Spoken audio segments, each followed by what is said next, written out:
저는 개발자로 일하는 남편과 올해 초등학생이 된 딸아이를 키우고 있는 평범한 주부입니다. 아이가 태어나고 지금은 직장을 잠시 그만둔 상태예요. 제가 하는 일은 어학과 관련된 일이라 요즘엔 프리랜서로 소소하게 아르바이트를 하면서 지내고 있어요. 매일 아침 우리 세 식구 전쟁 아닌 전쟁을 치릅니다. 우리 딸은 어쩜 그렇게 잠이 많은지 모르겠어요. 겨우 깨어서 남편이 씻기는 동안 저는 아침을 준비해요. 그렇게 아침을 먹이고 나면 남편이 출근길에 딸을 데려다 줍니다. 여기까지 오는데 정말 많은 시간이 걸려요. 유치원 때도 안 부리던 투정을 요즘 들어 자꾸 부리는 탓에 여간 손이 많이 가는 게 아니더군요. 손을 꼭 잡고 현관을 나서는 두 사람의 모습을 봐야지만 이 아침 전쟁에서 벗어날 수 있었죠. 남편과 딸이 집을 나서고 전쟁에서 살아남으면 그때부터 저는 본격적인 살림 모드에 들어가요. 아침 먹은 것을 정리하고 빨래를 돌려놓고 방마다 돌아다니면서 청소를 하고 나면 벌써 몇 시간이 훌쩍 지나 있더라고요. 늦은 점심을 먹고 외주받은 일거리를 체크하고 있는데 뜻밖의 전화가 한 통 걸려왔습니다. 휴대폰 화면에 뜬 이름은 저의 작은아버지였어요. 평소 친구와는 왕래가 많이 없기도 했고 아버지가 돌아가신 후로 명절에나 한두 번 통화를 하는 것이 다였기에 작은아버지의 전화가 조금은 갑작스럽기도 하고 반갑기도 했어요. 올 설에 연락드렸을 때 요즘 들어 몸이 예전 같지 않다던 작은아버지의 말이 생각이 나서 혹시나 무슨 일이 생긴 건 아닌지 걱정이 되었어요. 저도 나이가 들다 보니 요즘에는 어른들의 건강이 가장 걱정이 되더라고요. 정연아, 오랜만이다. 너 잘 지내나 싶어서 연락했어. 사실 그게 말이다.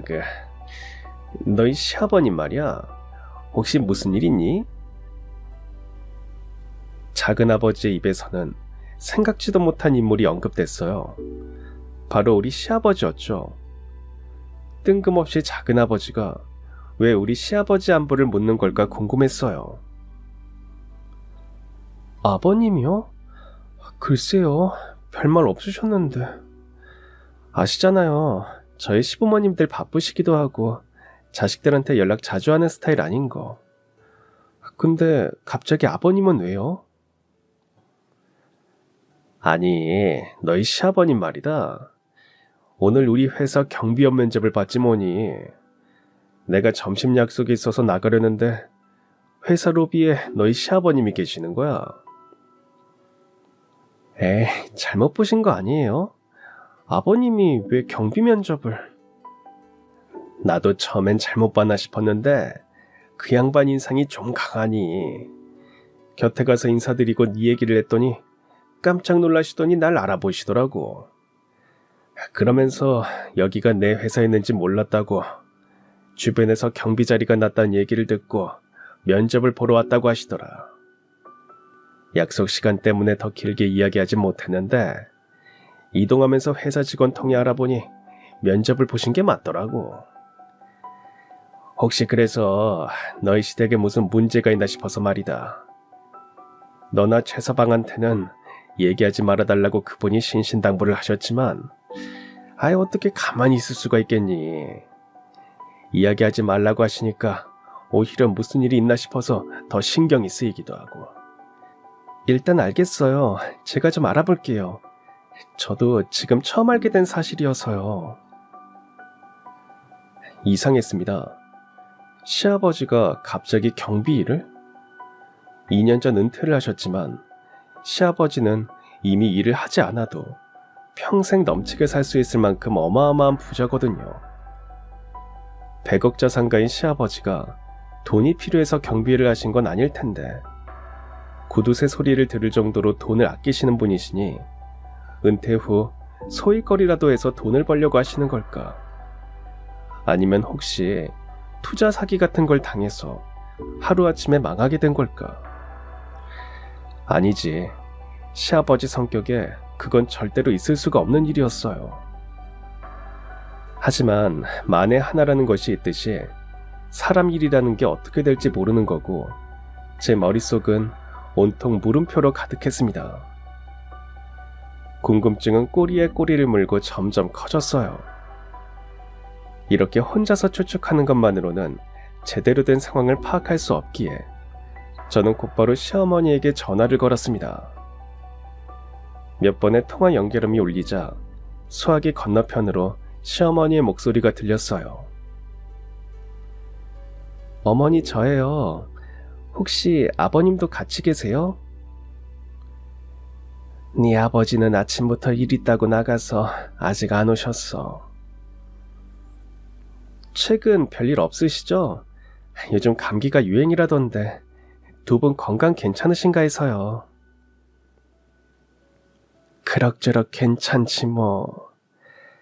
아휴, 근데 네 시아버지는. 시아버지 이야기를 하며 어머니가 낮은 한숨을 내쉬는 것이 들렸어요. 뭔가 느낌이 좋지 않았습니다. 은근슬쩍 말을 돌린다고 해서 시어머니가 바로 이야기를 하실 것 같진 않고 저는 돌직구를 던지기로 했어요. 저 어머니, 제가 조금 전에 저희 작은아버지한테 전화 한 통을 받았는데요.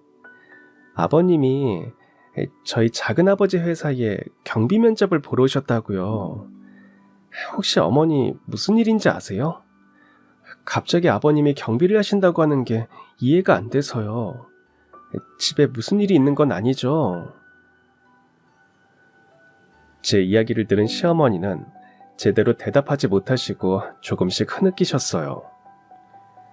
놀란 제가 괜찮냐고 말씀드리자 급기야 통곡을 하셨습니다. 시어머니가 걱정된 저는 통화가 계속 연결된 상태로 시댁으로 향했어요. 차로 30분 남짓 운전을 해서 가는 동안에도 시어머니는 눈물을 멈추지 않으셨어요.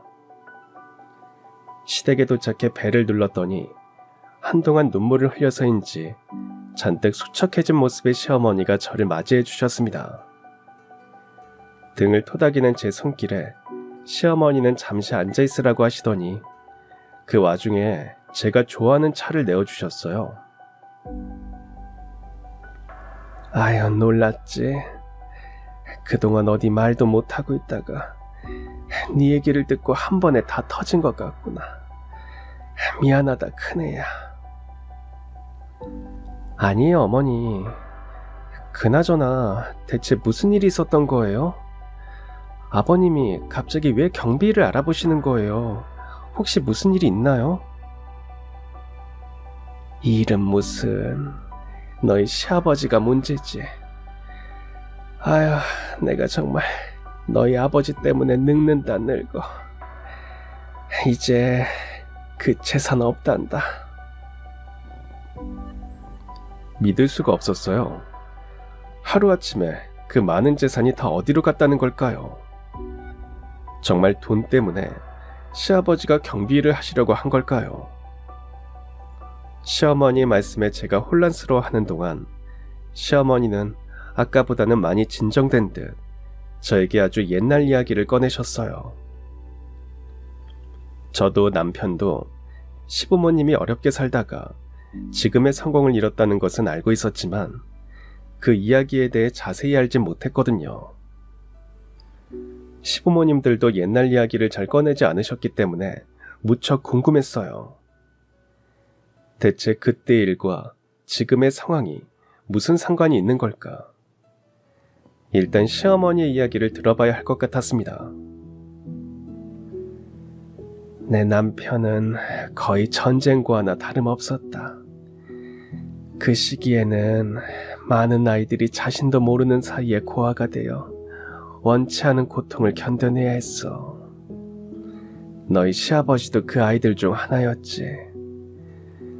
부친은 내 남편이 태어나기도 전에 세상을 떠났고 모친은 3살 때였나 4살 때였나 병으로 세상을 떠났다고 들었어. 그때부터 세상에 덩그러니 혼자 남겨진 거지. 세상에, 그런 아무리 특수 상황이 있었다고 한들 너무 어렸을 때잖아요. 혼자서 어떻게 지내신 거예요? 동네에서 남편처럼 부모 없는 아이들을 모아서 지내던 시설이 있었대. 성당에서 운영하던 작은 시설이었는데 신부님, 수녀님, 그리고 성당을 다니는 사람들이 십시일반으로 모아서 겨우 운영했던 그런 곳이었지.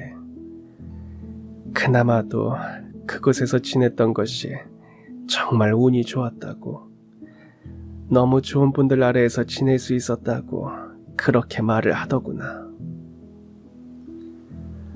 부모를 잃고 아주 어린 나이에 세상에 홀로 남겨진 시아버지는 그때부터 살아남는 것에 대한 집착이 강해졌다고 했습니다. 뛰어다닐 수 있게 된 후로 시장에서 구두를 닦고 신문도 팔고 가게마다 돌아다니며 잡일도 하면서 하루하루 생계를 이어나갔다고요. 목이 터져나갈 정도로 외치며 복잡한 시장통을 돌아다니면서도 돈을 벌 수 있어서 행복했대요.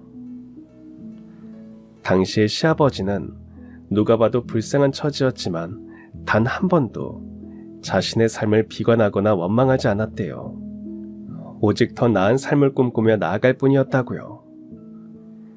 성당에서 기본적으로 한글을 배웠고 신부님들에게 영어를 비롯한 공부를 배웠던 시아버지는 늘 배움에 목이 마른 상태였어요. 누구보다 치열하게 달려든 덕분인지 당시 함께 공부를 하던 아이들 중 단연 눈에 띄었다고요. 집이 가난했던 시어머니도 그 무렵 성당에서 함께 공부를 했는데 시어머니가 보기에 시아버지는 배운 것 대부분을 기억할 정도로 똑똑했다고 하셨어요. 좋은 집에 태어났더라면 너희 시아버진 더 큰 사람이 되었을지도 몰라. 공부하는 걸 정말 좋아했거든. 하지만 현실은 차가웠지. 너희 시아버지는 몇 년을 한결같이 새벽동이 트기 전 일을 시작해서 해가 다 저문 뒤에야 성당으로 돌아왔단다. 성당에 오면 쉬지도 않고 바로 공부에 매달렸어. 그게 너희 시아버지가 할 수 있는 최선의 방법이었단다. 그렇게 힘든 시간을 보내셨을 줄은 몰랐어요. 저는 아버님이 너무 말씀도 유식하게 하시고 사용하시는 어휘들도 그렇고 정말 공부를 많이 하신 줄 알았거든요.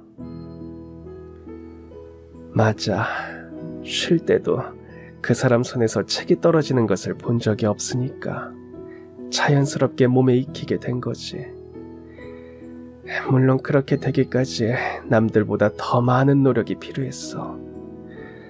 어린 나이에 스스로에게 너무 가혹한 게 아닐까 걱정이 들 때도 많았지만 너희 시아버지 표정을 보면 그런 생각을 할 수 없었어. 정말 행복해 보였거든. 시어머니는 시아버지와 처음 만났을 당시 얼마나 힘들게 살고 있었는지, 얼마나 고된 하루를 보냈었는지 이야기해 주셨어요. 여러 가지 사정으로 지내던 곳에서 더 이상 지낼 수 없게 됐을 때도 실망하지 않고 살 곳을 찾아야 했다고요. 시아버지는 일하던 가게 구석에서 잘 때도 많았다면서 그때는 지금의 모습을 상상도 할 수 없었다고 하셨어요. 보호받던 시설이 없어지니 더 열심히 일을 해야 했어. 너희 시아버지는 미군 부대에서 잔심부름도 했단다. 시장에서 만난 미군이 소개를 해줘서 일을 할 수 있었는데 그때 미군들이 너희 시아버지를 꽤 예뻐했어. 자기네 나라 말도 조금 할 줄 알지, 배우는 거 빠르지, 행동 빠르지, 싹싹하지. 가끔 남편에게 신부름 값에다 자신들이 쓰던 것들을 주기도 했어. 덕분에 나도 미제 구경도 쏠쏠하게 했지. 시아버지는 닥치는 대로 일을 하던 와중에 봉제 기술도 배웠다고 했대요. 반드시 필요한 순간이 올 거라면서요. 그 모습을 본 시어머니가 본인도 함께 배우기 시작했대요. 그렇게 성당에서 함께 배우던 인연으로 친하게 지냈던 두 분은 성인이 되어 자연스럽게 살림을 합치고 결혼을 하게 되었다고 하셨어요. 그럼 결혼식은요? 식은 올리셨어요? 아이고, 식은 무슨. 당시 우리 형편에 그런 형식적인 건 꿈도 꿀 수 없었어. 그럼 두 분 결혼식 사진이 없는 게... 나도 너희 시아버지도 식에 대한 미련이 딱히 있는 건 아니었어. 우리가 마음이 맞아 부부가 되는 것이 더 중요했지. 그냥 식당에서 맛있는 거 나눠 먹으면서 앞으로 잘 살아보자고. 그렇게 서로 약속을 나눈 것이 결혼의 증표였지. 그때 너희 시아버지가 나한테 가락지 하나를 해줬는데 아직도 그건 내 보물 1호야. 시어머니는 여전히 자신의 4번째 손가락에 끼어있는 반지를 만지작거리셨어요. 지금 보면 흔하게 널린 은반지였지만 그땐 너무 귀했다고요. 없는 형편에 그렇게라도 마음을 전해준 시아버지가 고마워서 시어머니는 여전히 그 반지를 가장 아끼셨죠. 나중에 시아버지 사업이 잘 되고 나서 비싼 반지를 해주셨지만 시어머니는 이상하게 정이 가지 않는다고 하셨어요. 어머니가 워낙 검소하셔서 평소에 다이아 반지 같은 건 싫어하시는 줄 알았어요. 나도 여잔데 당연히 좋아하지. 근데 애착 반지라고 해야 되나? 이상하게 그런 마음이 들더라고. 그렇게 반지를 나에게 끼워주고 우리는 부부로서 모든 것을 함께하기로 했단다. 두 분만의 결혼식을 올리고 얼마 지나지 않아 두 분은 장사를 시작하셨대요. 그동안 열심히 모은 돈을 다 쏟아부어서 옷을 만들어서 팔기 시작하셨다고요. 처음에는 비록 작은 쪽방에서 재봉틀 하나 겨우 마련해서 헌옷도 뜯어서 고쳐 팔고 직접 바느질한 가방이며 신발이며 천으로 만들 수 있는 것들은 닥치는 대로 만들었다고 하셨어요. 시아버지가 워낙 시장에서 오래 일을 했고 인맥 관리를 잘했던 덕분에 시장에서 텃세 없이 장사를 할 수 있었고 미군에도 아름아름 옷이며 천 같은 것을 팔았다고요. 두 분이 기술을 잘 배운 덕분인지 감각이 있었던 덕분인지 장사를 할수록 손님들은 줄을 이었고 사업은 점점 커갔대요. 정신없이 장사에 몰두하다 보니 어느덧 두 분은 손끝이 야무진 부부로 통하고 있었다고요. 그리고 정말 운이 좋게도 당시에 산업이 성장붐을 타고 있었고 시부모님에게도 기회가 찾아왔습니다. 그것 또한 두 분이 준비가 되어 있었기에 가능한 일이었다는 생각이 들지만요. 시장 쪽방에서 시작한 두 분의 사업은 결국 중소기업으로 발전하게 되었습니다. 당시 시장 사람들은 두 분을 쪽방의 기적이라고 불렀대요. 시어머니는 그렇게 불리는 것이 참 좋았대요. 아주 어렸을 때부터 시아버지와 이야기했던 꿈이 정말로 이뤄지는 것 같았다면서요. 두 분의 사업이 어느 정도 안정선을 탄 후로 어머님은 남편과 시동생을 낳았습니다. 연년생 두 아들을 키우는데 전념하다 보니 자연스럽게 시아버지가 사업을 도맡아 하게 됐다고요. 너희 시아버지 알지? 사람이 얼마나 성실하고 꼼꼼하니. 사업이 잘 될수록 더 열심히 했어. 내가 손을 떼고 애들을 키우는 사이에 혼자서 정말 많은 것을 이루었더구나. 그쪽으로는 정말 특화된 사람 같았어. 덕분에 난 전적으로 너희 시아버지를 믿고 집안을 편안하게 돌볼 수 있었단다. 시아버지는 사업 외에도 재산을 불리는 데 재능이 있었어요. 돈을 벌 때마다 사둔 허름한 논임의 밭이 도시로 개발되면서 부동산으로도 어마어마한 수익을 얻게 되었거든요. 사업과 투자에 감각이 있던 시아버지가 그 돈을 불리고 또 불려서 결국 100억대의 자산가가 될 수 있었던 거예요.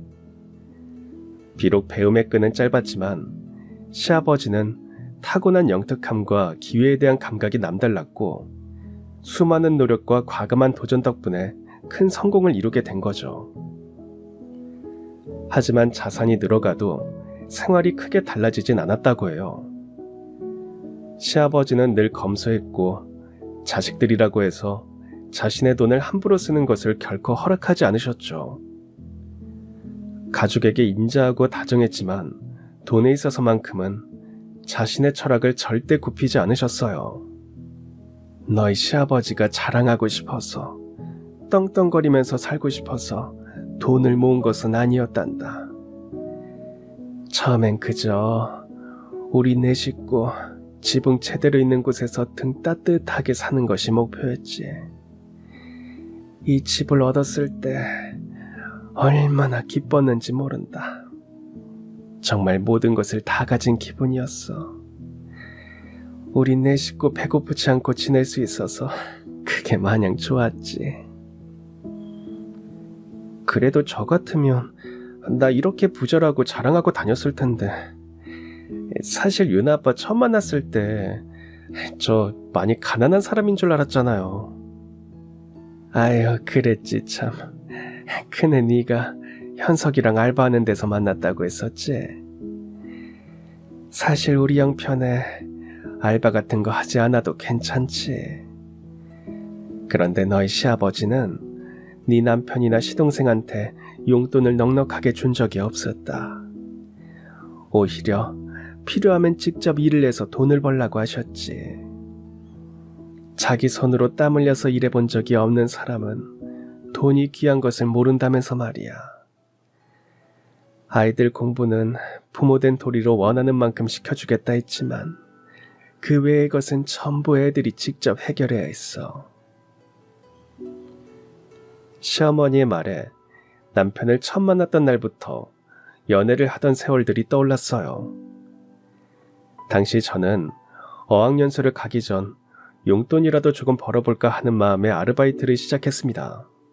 그때 저보다 먼저 아르바이트를 하고 있었던 것이 남편이었죠. 군대를 다녀오고 복학하기 전에 알바를 시작했다던 남편은 무척 성실했던 기억이었어요. 하지만 2달 뒤 제가 어학연수를 떠나면서 자연스럽게 관심이 멀어졌죠. 그렇게 한 학기 어학연수를 마치고 다시 돌아왔을 때 제가 아르바이트를 했던 곳 사장님이 혹시 대타를 해줄 수 있냐고 연락이 왔고 남편은 여전히 그곳에서 일을 하고 있었습니다. 호프집이라서 일이 마냥 쉽진 않았고 당시 남자 아르바이트생들은 몸쓰는 일을 더 많이 해서 힘들어하는 사람들이 제법 있었거든요. 그런데 거의 1년 가까이 펑크 한 번 내지 않고 일을 했던 남편의 모습에 저는 관심을 가지기 시작했습니다. 제가 고백해서 사귀게 되었고 결혼까지 6년 동안 연애를 하면서도 남편이 이렇게 부잣집 아들일 거라고는 생각하지 못했어요. 오히려 가난할 거라고 생각했죠. 그도 그럴 것이 옷은 늘 비슷했고 가방도 제가 사준 백팩을 끈이 떨어져 더 이상 꿰맬 수 없을 때까지 고쳐서 오랫동안 메고 다녔거든요. 그러면서도 기념일마다 저에겐 아낌없이 이벤트를 해줬어요. 그런 모습이 평소에 알뜰한 남편의 모습과 충돌될 때도 있었지만 남편은 이러려고 일해서 돈 버는 거 아니냐며 저에게 마음 쓰지 말라고 했죠. 자기가 원해서 하는 거라고요. 알뜰하고 검소하지만 저에게는 늘 아낌없이 퍼주는 사람. 배움이 많아 똑똑하지만 허세가 없는 사람. 그 모습에 저는 남편과 결혼을 해야겠다고 생각했습니다. 결혼을 결심하고 처음 시댁에 인사를 드리러 갔을 때 저를 반겨주신 시부모님의 모습은 정말 인자하고 따뜻했어요. 다만 남편이 살고 있는 집이 땅값이 무척 비싸다고 알려진 아파트였기에 조금 놀라긴 했죠. 제 마음속에 있는 남편에 대한 이미지가 가난한 고학생이어서 그랬나 봐요.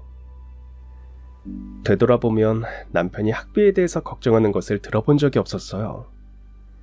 가지고 있는 것들도 한 번 쓰면 오래 써서 그렇지 다 값있게 나가는 것들이었고요. 지금 와서 생각해보면 남편의 그런 모습은 어렸을 때부터 시아버지를 보고 자라서 그대로 몸에 익은 것이었겠죠. 무사히 인사를 드리고 남편과 이야기를 하면서 그때 처음으로 시아버지가 중소기업 대표로 있다는 사실을 알게 되었어요. 저도 이름을 들어본 적이 있는 곳이라서 당황스러웠어요. 그 정도 사는 집 아들이 이렇게 티가 난다고? 하지만 남편의 성장 과정을 들으면서 이유를 납득할 수 있었습니다. 시부모님은 남편과 제가 결혼할 때 집 한 채를 해주겠다고 하셨어요. 우리 부부가 원하는 지역에 원하는 집으로 고르라고 하시면서요. 하지만 그 외에 어떤 도움도 주지 않을 거라고 못 박으셨죠. 물론 원하는 집을 떡하니 해줄 수 있는 부모가 세상에 얼마나 되겠습니까? 당연히 감사하고 고마운 마음이 컸지만 저도 사람인지라 살짝 욕심이 나긴 했어요. 그렇게나 부절하면서 벌써 이렇게 선을 긋는 걸까? 제 것도 아닌데 섭섭해질 뻔했죠. 정연아, 네 입장에선 섭섭할 수도 있어. 부모님이 능력이 안 되는 것도 아닌데 저렇게 얘기하는 게. 근데 나도 그렇고 현우도 그렇고 우리는 부모님 재산은 아예 상관없이 살기로 했어. 우리한텐 그냥 그건 없는 거나 마찬가지야. 옛날부터 지금까지 그렇게 살아왔고 그 돈은 아버지가 평생을 열심히 일해서 버신 돈이고 난 이렇게 집을 해주신다는 것만으로도 무척 감사하게 생각해. 우리는 그냥 우리의 삶을 살면 되는 거야. 맞아. 사실 앞으로 살면서 무슨 일이 생길지도 모르는데 그렇게 선을 긋는 모습이 조금 섭섭한 건 사실이야. 나도 참 갑자기 속물처럼 욕심이 나더라. 근데 오빠 말이 맞아. 이 도움으로 이미 넘치게 받은 것 같아. 우린 우리의 삶을 살자. 시부모님은 시동생이 결혼할 때도 똑같이 집을 해주셨어요. 동서는 집을 보니 마음이 더 커졌는지 틈날 때마다 저에게 전화해서 속 시끄러운 소리를 해댔지만 본인 남편이 꿈쩍도 안 하는 모습에 어느덧 재산에 대한 미련을 버린 것 같았습니다. 동서도 만나서 지내보니 천성이 성실한 사람이라 크게 욕심이 없는 것이 다행이었죠. 우리 부부는 결혼한 지 2년이 조금 지났을 때 예쁜 딸을 낳았어요. 시부모님은 손녀를 그 누구보다 예뻐하셨습니다. 제가 조리원에 들어갈 때나 아이 때문에 큰돈이 필요할 때는 묻지 않으시고 시부모님이 따로 해결을 해주셨어요. 그럴 때마다 참 감사했죠. 그리고 시부모님은 집을 사준 것에 대해서 어떤 생색도 내지 않으셨어요. 집을 빌미로 효도를 요구하거나 말도 안 되는 조건을 내걸지도 않으셨죠. 연락도 먼저 하시는 법이 없어서 늘 우리 부부가 자진해서 아이를 데려가거나 두 분을 모시고 나갈 정도였어요. 살면서 친구들이 시댁에 대해 이런저런 이야기를 할 때마다 들으면 들을수록 이런 시부모님이 없다는 생각에 저절로 자라게 되더라고요. 시아버지와 시어머니는 인품이 좋은 분들이었기에 가족 모두 두 분을 정말 좋아했어요. 자식들이 부모님을 존경하는 이유가 적어도 재산 때문이 아니라는 것은 확신할 수 있었죠. 시아버지와 시어머니의 과거 이야기를 들었지만 시아버지가 왜 경비 면접을 보셨는지는 알 수 없었어요. 지금까지 들은 이야기로는 제가 알고 있는 시아버지의 모습 그대로였거든요. 혹시 그동안 너무 열심히 살아온 게 터져서 늦바람이라도 나신 걸까? 그럴 리 없다고 생각하면서도 막상 입은 조심스러웠죠. 저 어머니, 그래서 재산이 왜 없어졌고 아버님이 왜 경비 면접을 보신 거예요? 너희 시아버지 말이다. 재산을 전부 다 고아원 창학재단에 기부했어. 나랑 너희 시아버지 남은 생 동안 먹고 살 수 있을 정도는 충분히 남겨놓고 그 외엔 전부 기부했단다. 재산의 일부는 이미 장학재단에 기부를 한 상태고 말이야. 시어머니의 입에서는 전혀 예상하지 못했던 이야기가 나왔어요. 그 많은 재산을 기부하셨다니요. 저희에겐 어떠한 말씀도 없으셨는데 당황스러웠죠. 물론 10년 전 남편과 결혼을 할 때 두 분의 재산에 대해선 전혀 신경 쓰지 않기로 약속을 했고 실제로도 그 부분을 완전히 잊어버리고 살고 있었어요. 그런데 시아버지가 전 재산을 고아원 장학재단에 기부했다는 시어머니의 말씀은 살짝 충격적이었습니다. 아니 그럼 경비일은 도대체 왜? 아휴 그러게나 말이다. 그게 내가 답답하다는 거야. 그냥 남은 생 편하게 살면 좀 좋니? 사지 멀쩡한데 이래서 또 기부하겠다고 그러고 나간 거야. 아휴 내가 속상해서 내 말은 전혀 들으려고 하질 않으니 나 원참. 그런데 아버님이 왜 그런 결정을 하신 거예요? 조금 갑작스러워서요. 사실 기부를 하는 게 이번이 처음이 아니란다. 너희 아버지가 고아원에 기부를 하기 시작한 것도 벌써 30년 전이구나.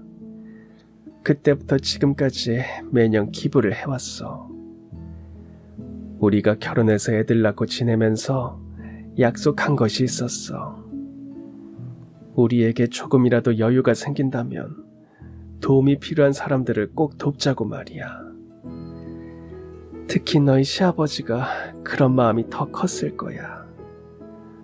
어머니가 세상을 떠나고 돌봐줄 사람 한 명 없이 길거리에 버려져서 당장 죽어도 이상하지 않을 어린아이를 좋은 어른들이 걷어줘서 자랄 수 있었으니까. 그이는 그때의 고마움을 살면서 한 번도 잊은 적이 없단다. 애들이 자라면서 회사도 자리를 잡게 되었고 너희 시아버지는 그때부터 본격적으로 고아원에 후원을 하기 시작했단다. 봉사활동을 한 것도 벌써 20년이 다 되었고 말이야. 놀라웠습니다. 정말 처음 듣는 이야기였어요. 시아버지가 고아원에 30년 동안 후원을 한 것도 모자라 봉사활동까지 하고 계셨을 줄은요. 어쩜 그렇게 자식들도 모르게 뒤에서 그런 훌륭한 일들을 하고 계셨던 건지 다른 의미로 당황스러웠어요. 언젠간 이 재산들 전부 다 사회에 다 환원하자고 그렇게 얘기했지만 그렇다고 이렇게 갑자기 일 줄은 나도 몰랐단다. 몇 달 전에 너희 시아버지한테 일이 좀 있었거든. 너희들 걱정한다고 말하지 말라고 해서 얘기 못했다만. 몇 달 전 시아버지가 갑자기 쓰러져 입원을 한 적이 있다고 이야기하셨어요. 날짜를 계산해보니 그때 저와 남편은 딸을 데리고 여행을 가 있던 때였죠. 놀러간 자식들이 걱정할까봐 쓰러진 걸 말을 안 하셨다니 죄송스러운 마음에 고개를 들 수가 없었어요. 그날도 시아버지는 고아원에 봉사활동을 가셨대요. 별일 없이 평소처럼 아이들 공부를 봐주기도 하고 배식 담당으로 식사를 나눠주면서 시간을 보내셨는데 잠깐 마당에서 쉬는 동안 갑자기 숨이 가빠하면서 쓰러지셨다고요. 마침 고아원에서 지내던 학생이 그 모습을 보게 되었고 멀리서 바로 달려와 구급차가 오는 동안 응급처치를 제대로 한 덕분에 시아버지의 생명을 구할 수 있었다고요. 소식을 들은 시어머니가 놀라서 병원으로 갔을 땐 다행히 시아버지의 의식도 돌아온 상태였고 정밀검사 결과 큰 이상은 없었고 갑작스럽게 날씨가 더워지면서 노인에게 있을 수 있는 일이라며 조심하라는 이야기를 들었다고요. 학생이 조치를 빨리 취해서 생명에 이상이 없었다면서요.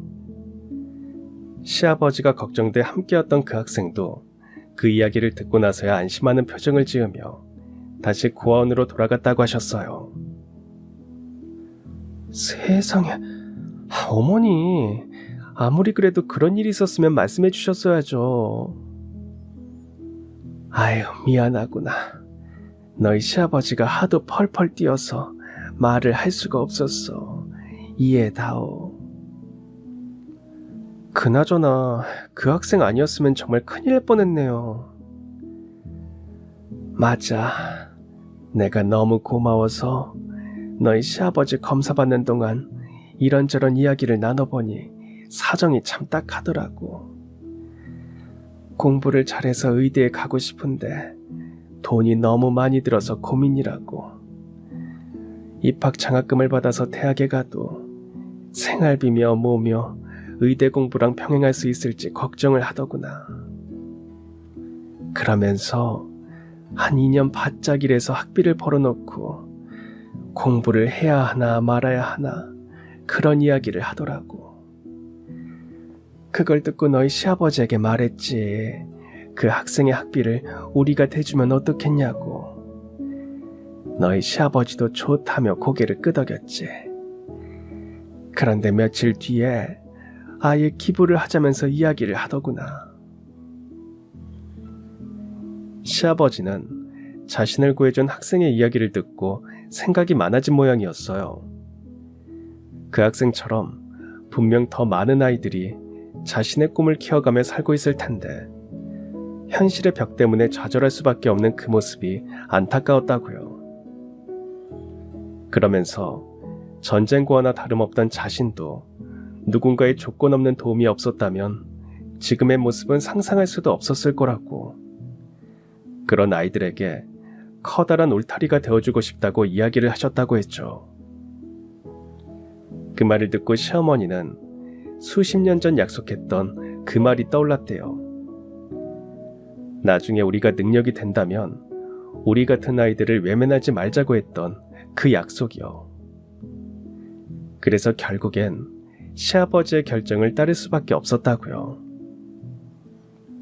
시부모님이 결정을 하고 난 뒤로 모든 일은 빠르게 흘러갔습니다. 시아버지는 고아들을 위한 창학재단을 열심히 고르고 고른 끝에 믿음직스럽고 투명하게 관리하는 곳에 기부를 결정하셨대요.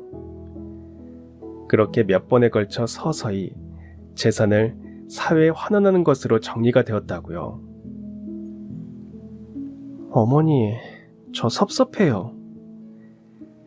아이고, 그래. 애미 입장에선 그럴 수 있지. 그 큰 돈을 자식들과 상의도 없이 그랬으니. 아니요, 그게 아니라요. 두 분 돈을 어떻게 쓰시든 저희가 관여할 일이 아니죠. 다만 미리 말씀해 주셨으면 저희가 뭐라도 도움을 드렸을 텐데 하다못해 봉사활동이라도 같이 갔을 텐데요. 그런데 어머니, 아까는 왜 그렇게 통곡을 하신 거예요? 아버님이랑 같이 이야기해서 정리하신 거잖아요. 아휴, 네 시아버지 때문이지. 아까도 말했듯이 기부를 했어도 먹고 살 만큼은 남아있는데 왜 힘들게 일을 하느냐 말이야. 그것도 얼마 전에 쓰러지기도 했던 양반이. 며칠 전에 대뜸 그러는 거야. 경비 자리가 났는데 자기 나이도 면접을 받아준다고 했다고. 거기서 일해서 그 돈을 모아 또 기부를 하겠다고 말이야. 사지 멀쩡한데 가만히 쉬면 뭐하냐고. 내가 너무 걱정돼서 그러지 말라고 말려도 듣질 않으니. 아유, 내가 원통하고 속상한 마음에 혼자서 끙끙 앓다가 정말로 면접을 봤단 소리를 들으니까 눈물이 막 나는 거야. 아버님 정말 제가 한 소리 해드릴까요? 아유, 그래. 며느리 무서운 줄은 알겠지. 아주 호되게 한마디 해주렴. 장난스런 제 모습에 어머니도 많이 누그러진 모습이었어요. 어머니는 제 손을 잡으며 이해해줘서 고맙단 말씀을 하셨습니다. 그래도 이걸 어디 말도 못하고 혼자 끙끙 앓고 있다가 큰애 너한테 얘기를 다 하니까 갑자기 막 눈물이 솟구치면서 아휴, 너희 시아버지 또 고생할 생각을 하니까 내가 마음이 안 좋아서 그랬어. 그래도 덕분에 한결 나아졌단다. 고마워. 시어머니와 이야기를 나누고 나니 딸이 벌써 학교 갔다 학원도 끝나고 돌아올 시간이 되어 있었습니다. 일단은 이야기를 마무리하고 자리에서 일어났어요. 어머니, 저 일단 유 나올 시간이라서 집에 좀 가볼게요. 이번 주 토요일에 아버님이랑 시간 비워주세요. 서방님네랑 같이 얘기 나누고 올게요. 그날 집으로 돌아가는 길에 작은아버지에게 전화를 걸었어요. 혹시라도 시아버지를 채용할 생각이었다면 그러지 마시라고 했죠. 작은아버지는 안 그래도 곤란하긴 했는데 저 때문이라도 자리를 만들어드려야 하나 곤란했다고 오히려 그렇게 말해줘 고맙다고 하셨습니다. 왜 이런 일이 발생했는지 간략하게 이야기를 전해들은 작은아버지는 시아버지가 보통분은 아닐 거라고 생각했지만 정말 대단하시다며 자신도 기회가 된다면 작게나마 뜻을 보태고 싶다는 이야기를 하셨어요. 이런 게 선한 영향력인 건가 싶은 생각에 피식 웃음이 났습니다. 집에 도착해 우리 부부와 시동생 부부가 함께 있는 톡방에 저는 잠시 집으로 모여야겠단 말을 했어요. 갑작스런 저의 소집에 다들 깜짝 놀랐죠. 무슨 일인지 먼저 말해줄 수 없는 톡방 멤버들에게 와보면 안다는 말을 남기고 저는 저녁을 준비했습니다. 7시도 되기 전에 4명 모두 저희 집에 모였어요.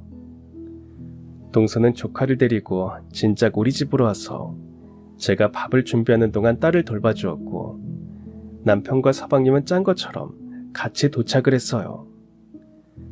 다들 궁금하긴 했나 보더라고요. 일단은 본격적인 이야기를 나누기 전에 오랜만에 기념으로 집에서 맥주 한 잔씩 마시며 가볍게 이야기를 나눴어요. 딸과 조카는 놀다가 진작 잠이 들었고 그 모습을 확인한 후에야 저는 오늘 모이라고 한 진짜 이유에 대해서 이야기하기로 했습니다. 혹시 아버님이 고아원 장학재단에 재산 기부한 거 아는 사람 있어? 아니면 아버님이 30년 넘게 고아원에 후원하셨던 건? 봉사활동 하셨던 건? 제 말에 모두 금시초문이라는 표정을 지었어요. 아마 제가 오늘 작은아버지의 전화를 받지 못했더라면 아마 더 오래도록 이 사실을 모르고 지냈을 거예요. 오늘 받았던 작은아버지의 전화와 시어머니의 눈물, 그리고 시아버지가 병원에 입원하게 되면서 재산을 기부하게 된 사연을 모두 말하고 나니 다들 적잖이 놀란 듯 보였습니다. 시아버지라면 언젠가는 그러실 수 있다고 다들 마음속으로 예상을 했던 덕인지 기부를 했다는 행위 자체에 대해서는 그리 크게 놀라는 것 같지는 않았지만 역시나 경비를 하기 위해 면접을 보셨다는 사실에 다들 할 말을 잃었어요. 시아버지의 입원 소식에 가장 놀란 반응을 보였던 남편은 조금 충격을 받은 것 같았죠.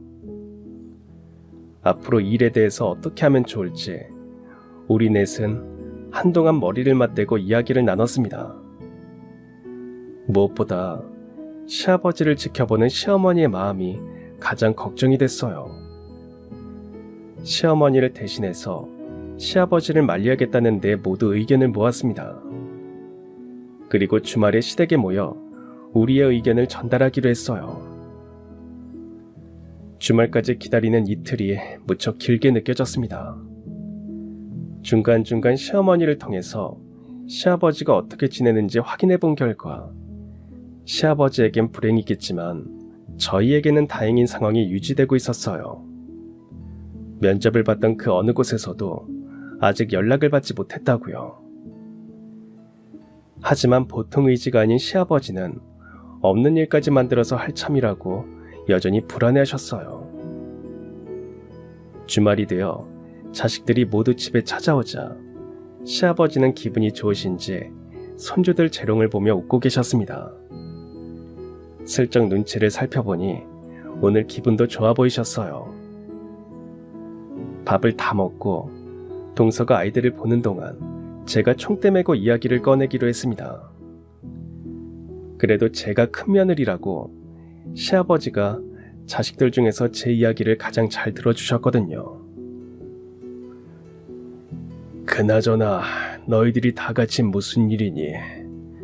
큰애는 뭐 다음 달까지 바쁘다고 하지 않았어? 이젠 괜찮아? 아버님, 저희 다 알아요. 아버님이 재산 기부하신 거랑 저희 작은아버지 회사에 경비 면접 보신 거요. 아유, 거참. 사돈 양반, 내가 그렇게 말하지 말아달라고 했는데 기어이 말씀을 하셨네.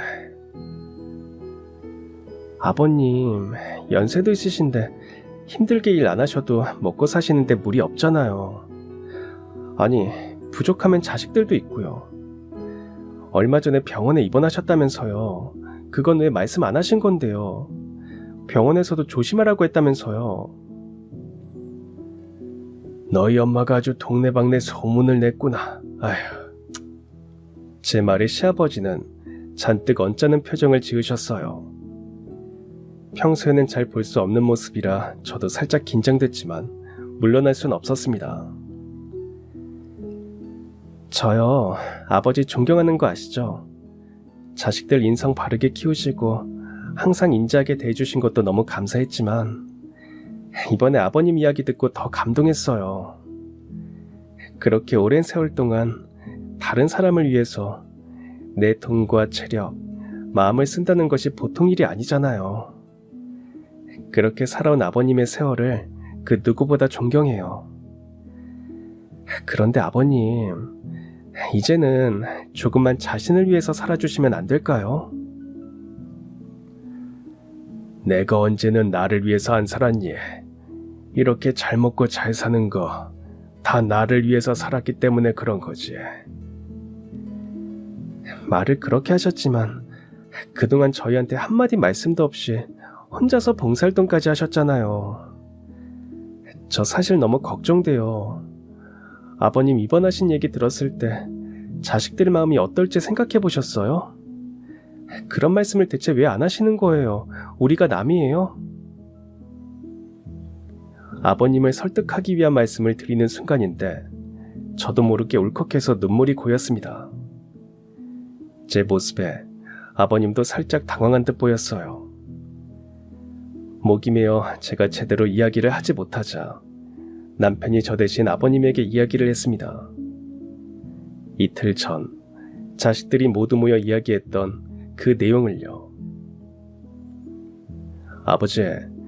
아버지 마음 충분히 잘 알겠어요. 이미 전 재산 가까이 기부하신 것만으로도 충분해요. 이 사람은 혹시나 아버지가 이러다가 그때처럼 또 입원하게 되는 상황이 오는 건 아닐지 그걸 걱정하는 거예요.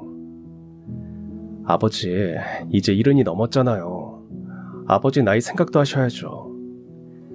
그러니까 더 기부하겠다고 일하지 마시고 저희랑 같이 봉사를 다녀요. 아버지가 기부하고 싶은 마음 이상으로 저희가 더 열심히 봉사할게요. 맞아요, 아버님. 유나 아빠 말대로 그렇게 해요. 네? 내 결정이 너무 갑작스러워서 다들 놀랐지. 미리 말하지 못해서 미안하다. 그런데 그때 쓰러졌을 때 고아원에서 지내는 학생이 내 생명을 구해줬잖니. 그때 내가 아주 어렸을 때가 떠올랐어. 그때 혼자 남겨진 날 구해준 신부님, 수녀님, 그리고 주변 어른들. 다들 먹고 살기 힘든 순간이었지만 그 가운데서도 자신들보다 더 어려운 사람들에 대한 도움을 포기하지 않았단다. 그 덕분에 내가 살 수 있었고, 그 생각을 하다 보니까 더 이상 미룰 수가 없더라고. 나도 수많은 사람들에게 도움을 받으며 자랐듯이 그 학생도, 그 학생과 같은 수많은 아이들도 꼭 필요한 도움을 받으면서 살았으면 좋겠다고, 살아갈 희망을 얻었으면 좋겠다고 말이야. 그래서 그랬단다. 근데 막상 기부를 하고 나니 더 하고 싶은 욕심이 났어. 그래서 할 수 있는 데까지 일을 하고 싶었던 건데 그게 이렇게 많은 사람들을 걱정시키고 있을 줄은 몰랐어. 내가 욕심을 좀 과하게 낸 것 같구나. 그래, 너희들 말대로 하자. 자식들의 간절한 부탁에 시아버지는 결국 항복하셨습니다. 절대로 자식들 몰래 일을 하지 않겠다는 약속을 받아내고 나서야 다들 웃을 수 있었어요. 자식들의 반응에 기뻤는지 시아버지는 바로 탁상 달력을 가져와 날짜를 확인하셨어요. 온 가족이 다 함께 봉사활동 갈 수 있는 날을 정하자면서요. 그 결과 2주 뒤 주말, 우리 가족의 첫 봉사활동이 결정되었습니다. 아버님은 계속 벅찬 표정을 지으셨어요. 내가 애들을 키우면서 항상 이야기했던 것이 있단다. 돈의 가치라는 것은 그것을 모을 때가 아니라 쓸 때 나타나기 마련이라고. 똑같은 10,000원이라고 해도 이걸 어떻게 쓰느냐에 따라 그 10,000원은 1,000원의 가치가 될 수도 100,000원의 가치가 될 수도 있는 거지. 막상 내가 이야기한 거지만 살아오면서 늘 여기에 대해 생각이 많았단다. 내가 가진 돈에 대한 가치는 무엇인가 하고 말이야. 그런데 내가 가진 재산은 그 이상의 역할을 충분히 한 것 같구나. 맞네요, 아버님. 세상에서 가장 귀한 100억이에요. 그러니? 이제 난 어디 가서 100억 자산가란 소리는 못 듣고 살겠지만 너희들 덕분에 그 이상의 가치를 간직하고 사는 큰 부자가 된 것 같다. 내가 자식들만 잘 키운 줄 알았더니 이렇게 훌륭한 며느리들까지 있었어. 더 이상 나는 바랄 것이 없다. 고맙다. 그 말씀과 함께 시아버지는 눈물을 글썽이셨습니다. 시아버지의 이야기를 들으며 깨달았어요. 아버님이 기부한 것은 단순히 돈이 아닌 누군가가 얻게 될 소중할 기회라는 걸요. 이런 멋진 분들이 저의 시부모님이라는 것이 무척 자랑스럽습니다. 2주 뒤 가족들과 함께하게 될 봉사활동이 벌써부터 기다려지네요. 저도 그곳에서 누군가에게 대가 없는 도움을 줄 수 있는 사람이 되었으면 좋겠다고, 그리고 언젠가는 아버님처럼 기부를 할 수 있는 마음을 가진 사람이 되었으면 좋겠단 그런 다짐을 해봅니다. 그날 이후 저는 매 순간 삶을 조금 더 넉넉한 마음으로 바라보게 되었습니다. 물론 남들이 부러워할 만한 자산을 가지고 있다면 당연히 좋았겠지만 단순히 물질적인 기준이 아닌 마음과 가치로 살아가는 법을 시아버지 덕분에 배울 수 있었거든요. 앞으로 저는 시아버지가 우리에게 물려주신 소중한 마음의 유산을 지키며 우리 아이에게 더 멋진 부모가 되어야겠다는 꿈을 멋지게 지켜나가겠습니다. 그럼 지금까지 사연 들어주셔서 감사합니다. 사연이 재밌으셨다면 구독과 좋아요 부탁드려요.